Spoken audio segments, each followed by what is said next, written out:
समीर एक मशहूर सर्जन था, लेकिन उसकी एक डरावनी आदत थी। वो जब भी तनाव में होता, रात के अंधेरे में सुनसान सड़कों पर निकल जाता और आवारा जानवरों या कभी कभी लावारिस लाशों पर एक्सपेरिमेंट करता। उसे लगता था कि वो विज्ञान के लिए कुछ बड़ा कर रहा है। ऐसे ही वो एक रात हॉस्पिटल के मुर्दा घर में पहुंचा। वहां उसने एक लावारिस लाश को अपने एक्सपेरिमेंट के लिए चौकीदार की मदद से अपनी लैब में ले आया। सर, आप इतनी लाशों का करते क्या हो? क्या करोगे जानकर? मैं उन्हें दोबारा जिंदगी देने की कोशिश करता हूँ। कैसा हो कोई इंसान मरने के बाद दोबारा जिंदा हो जाए? सर, आप कैसा मजाक कर रहे हो? मरने के बाद कोई कैसे जिंदा हो सकता है? क्यों नहीं हो सकता जिंदा? देखो, मैं भी तो मरकर ही जिंदा हुआ हूँ। कहते हुए समीर चौकीदार की तरफ घूरते हुए देखने लगा। नींद की कमी के कारण हुई समीर की लाल आंखों को देखकर चौकीदार डर कर वहां से भाग गया। उसे भागते देख समीर को हंसी आ गई। चौकीदार के जाने के बाद समीर उस लाश को गौर से देखने लगा। कोई कट नहीं है, कोई घाव नहीं है। लगता है हार्ट अटैक से मरा है। इसके जिंदा होने के चांस ज्यादा हैं। कहते हुए समीर ने लाश को एक ग्लास चैम्बर में डाला और कुछ रसायनों का मिक्स उस ग्लास चैम्बर में डाला, जिससे वहां पर इतना धुआं हो गया कि कुछ भी नजर नहीं आ रहा था।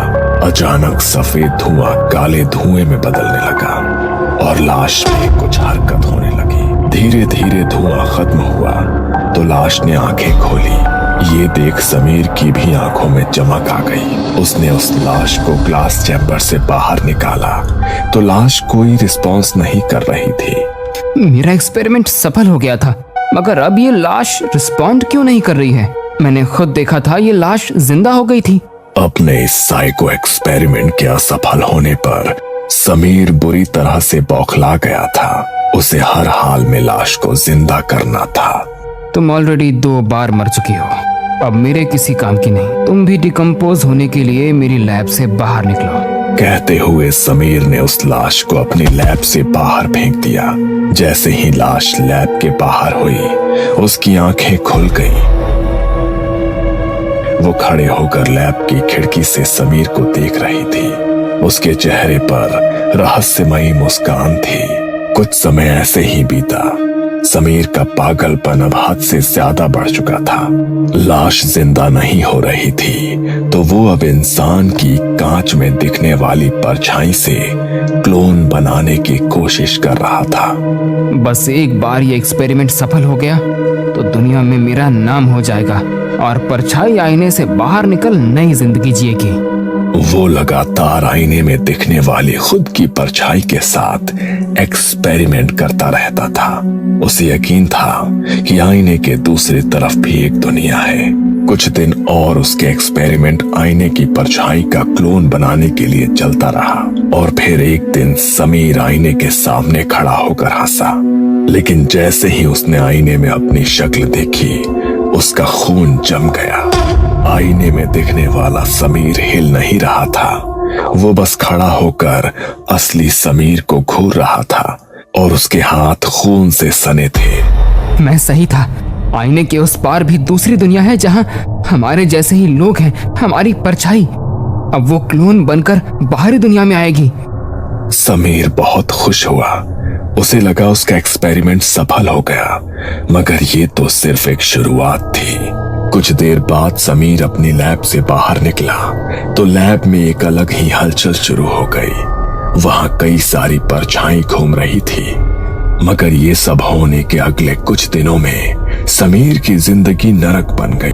वो जब भी शीशे के सामने जाता, आईने वाला समीर उसे डराने लगता। तुम आ गए समीर, मगर तुम वापस नहीं जाओगे।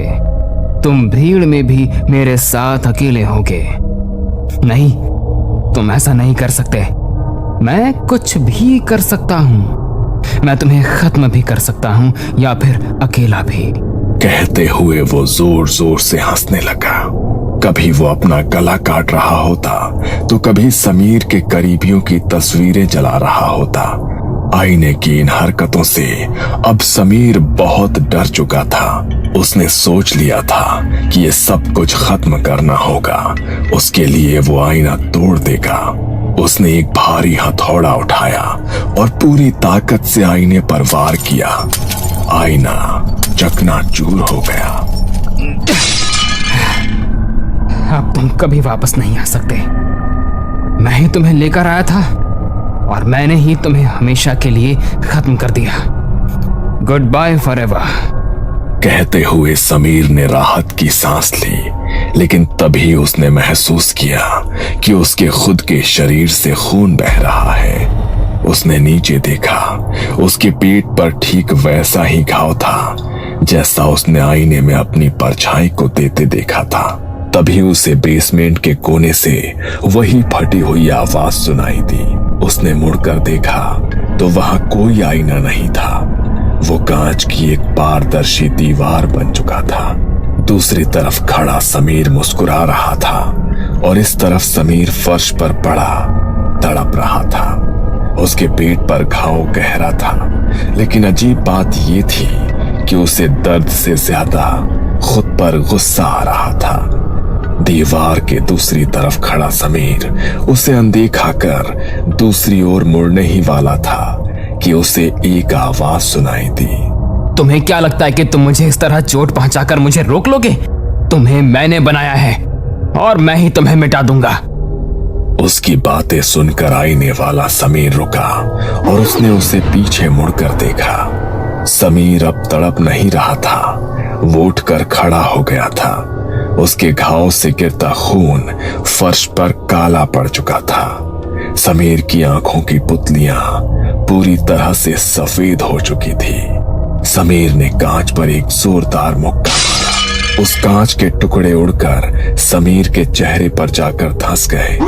वो चिल्लाते हुए पीछे गिरा। गलियारे में लाल बत्तियां जल बुझ रही थी।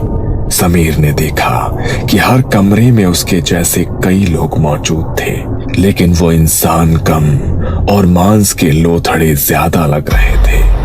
एक कमरे में एक औरत अपनी ही उंगलियों को मोमबत्ती की तरह जला रही थी। समीर को समझ आया ये वो सारी लाशें हैं जो कभी उसके एक्सपेरिमेंट का हिस्सा थी। तभी पीछे से एक शांत आवाज आई। तुमने दुनिया जीतने की कोशिश की समीर, लेकिन तुम हार गए, खुद से हार गए। अब तुम मैं हूं और मैं तुम। आवाज सुनकर समीर ने मुड़कर देखा।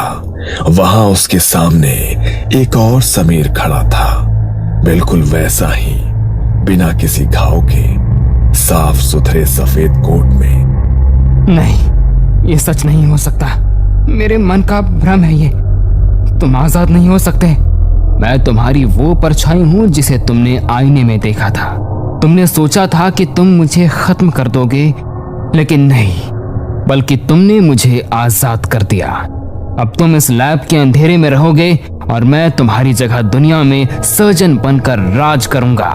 असली समीर कुछ बोल पाता उससे पहले ही वहां मौजूद परछाइयों ने उसे दबोच लिया। सफेद कोट वाले समीर ने उसके कान में झुककर कहा, अब तुम यहाँ बिल्कुल अकेले हो, इतने अकेले कि आईने में भी देखोगे तो मैं तुम्हें नजर नहीं आऊंगा, क्योंकि मैं तो तुम्हारी जगह लेने के लिए यहाँ से बाहर निकल गया हूँ। कहते हुए उसने वहां मौजूद दूसरी परछाई की ओर इशारा किया। उन लोगों ने समीर को वापस उसी मिरर में फेंक दिया। अब वहां कोई कांच नहीं था, बस चारों तरफ अंधेरा था और उस अंधेरे में समीर को अपनी ही हंसी सुनाई दे रही थी, जो अब उसकी अपनी नहीं रही थी। सफेद कोट वाले समीर ने लैब का भारी लोहे का दरवाजा बाहर से बंद कर दिया। दूसरी तरफ मिरर के अंदर अंधेरा इतना घना था कि समीर को अपनी सांसें भी भारी लग रही थी। लेकिन असली दहशत तब शुरू हुई जब उसने महसूस किया कि उसकी त्वचा पर कुछ रेंग रहा था। उसने अपने पेट के घाव को छुआ। उसे वहां दर्द नहीं हो रहा था। उसे लगा कि उसके शरीर पर कोई सेंसेशन महसूस नहीं हो रहे थे। वो धीरे धीरे जैसे तैसे अंधेरे में अपनी आंखों को ढालने की कोशिश कर रहा था। उसे दीवार पर एक हल्की सी चमक दिखी। वो चमक कांच की नहीं थी, वो सैकड़ों जोड़ी आंखों की थी जो दीवार के दूसरे हिस्से से उसे घूर रही थी। अचानक पूरे कमरे में हड्डियों के चटकने की आवाज गूंजी। आईने के अंदर जो समीर कैद था, उसका शरीर अजीब तरह से मुड़ने लगा। उसकी उंगलियां लंबी होकर तेज लंबे नाखूनों में बदलने लगी। उसका शरीर कांच की तरह चमक रहा था। वो चिल्लाना चाहता था, लेकिन उसके गले से सिर्फ कांच के चटकने की आवाज निकली। उसके मुंह से बारीक कांच के टुकड़े गिरने लगे। वो कांच से बाहर निकलना चाह रहा था, मगर बाहर निकलना उसके लिए मुमकिन नहीं था। बाहर खड़ा नकली समीर मुस्कुराया और खुद से ही बोला, समीर, तुमने मिरर प्रोजेक्ट में एक गलती की थी। तुमने सोचा था कि परछाई इंसान बनना चाहती है। नहीं, परछाई तो बस इस दुनिया में आना चाहती थी। अब तुम्हारी कोशिकाएं खुद को आईने में बदल रही हैं। तुम मरोगे नहीं, तुम बस एक जीता जागता आईना बन जाओगे और मैं लाऊंगा उस दुनिया से इस दुनिया में सारी परछाइयां। यहाँ सिर्फ परछाइयों का ही साम्राज्य होगा। कहते हुए वो हंसने लगा। आईने के अंदर समीर का चेहरा धीरे धीरे सपाट होने लगा।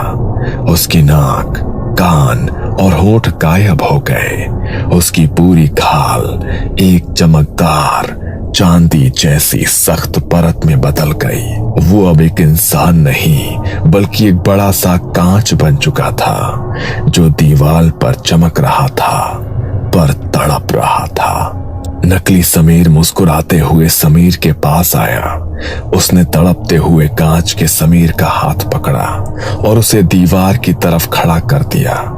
ऐसा लग रहा था मानो वो कोई आदमकद कांच हो।